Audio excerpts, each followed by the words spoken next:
Magandang araw po sa inyong lahat. Welcome sa aking munting channel, ang Crypto Jewel. Ako po ay nandito sa lugar ng aking asawa sa Sibilya, Bohol. Itong lugar namin, o lugar ng aking asawa. So sa umagang ito o sa araw na ito ay mayroon naman akong i-share sa inyo na isang bagong token na ang token na ito ay pwede nating ma-mint or mag-staking. So ito ay talagang may utility siya, tulad din ng ibang mga cryptocurrencies na ginagamit sa laro o mga gaming, din minting, din ginagamit sa mga website, no? So ang pangalan ng token ito ay Pop the Dragon, no? So bago yan ay huwag limutang mag-subscribe sa aking munting channel, ang Crypto Jewel. I-like and share and hit the notification bell para lagi updated sa aking mga bagong video. Okay, ito di Pop the Dragon. So click muna natin itong about. Ano ba yung ibig sabihin ng Pop the Dragon? Okay. Pop story. Pop is a black and golden dragon embarking on a chapter 6 journey in the dark forest. Pop's genesis happened with a secret meat lab when a meat cook driven by greed tried to add too many doses to his meat crystals. Pop emerged from his chaotic convergence with a dual nature, part dark from yield overdose and part golden from lawful staking. So para itong mga story sa mga comic story tulad ng mga dragon, no? Kasi yung kung tingnan niyo yung ticker na ay dragon talaga, no? Pero ito ay kwento, pero bawat pagsali mo, pag mint mo, kung gusto mong mag-mint, ay may katumbas siya na crypto. So pwede kang mag-minting sa Pop gamit ang mantol, pero ang mantol ay base pa rin sa layer 1 na Ethereum, no? Ito mga fusion niya. So Pop is a noble meme coin that redefines category. Okay, so talagang parang storyteller ito, storytelling noble meme coin. Pop universe revolve around the mantle stick Ether, no? Manang Meat is a blockbuster staking protocol with 1.8 billion in TVL and growing.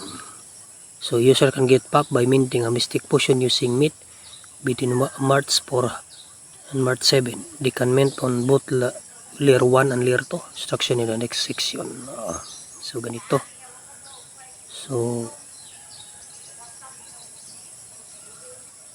So another way to earn Pop is through Pop drops for 30% of the total supply. Ang supply nito ay 888 million lamang. Talagang maliit lang ganyang supply, no? The first snapshot was taken February 11, for which meat holders will receive 3% of genesis. So kung nalit na kayo, pwede lang kayong bumili kung kapag ma-exchange na ito malis na ito sa mga exchanger. Kasi may nasundan akong vlogger na parang abot ito ng siguro mga 100x to 1000x. So pwede nating subukan ito, no?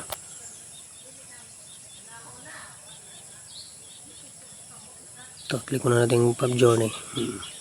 So mayroon siyang Genesis chapter 1, no? So para talaga siyang storyteller, no? So ito Genesis Potion Mint 8,886. So Meat is 7,047. All participating users have received a green mystic potion solve an NFT on mantle layer 2. So kung gusto mong mag mint ay pwede kang i-connect mo na yung wallet mo. So i-click natin yung wallet. So Coinbase, MetaMask o Trust Wallet. So pili ka lang anong wallet ang gusto mo. Okay? So balik muna tayo.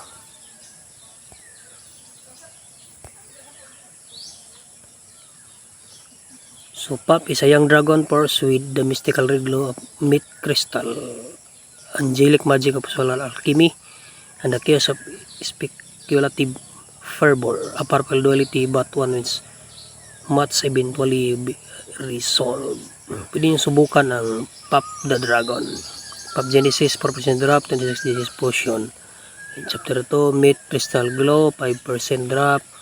Din Paradise Explore 5% drop. Din The Dark Art 6% drop. Para lang itong mga chapter sa isang telenovela or hini storytelling, pero ito ay mga minting.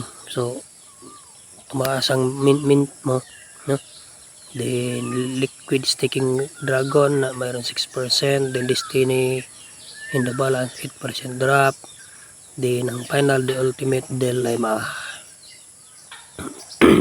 So may Mystic Potion NFT. Kung gusto mong mag-mint, click lang ang Summon POP.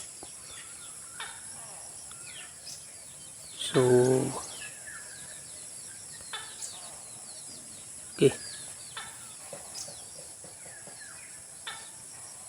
So how to buy POP. So follow the how to mint Mystic Potion guide to secure your NFT to summon POP later. Okay. So para makabili ka ng POP, kailangang mag-mint ka muna ng Mystic Potion para makakaroon ka ng NFT. Then makabili ka na. Kasi wala pa ito sa, hindi ko nagkamali, wala pa ito sa mga centralized exchange, no? Ang kanyang tokenomics, ang kanyang tokenomics ay 888 million. Maliit lamang. So mayroon nagsasabi na talagang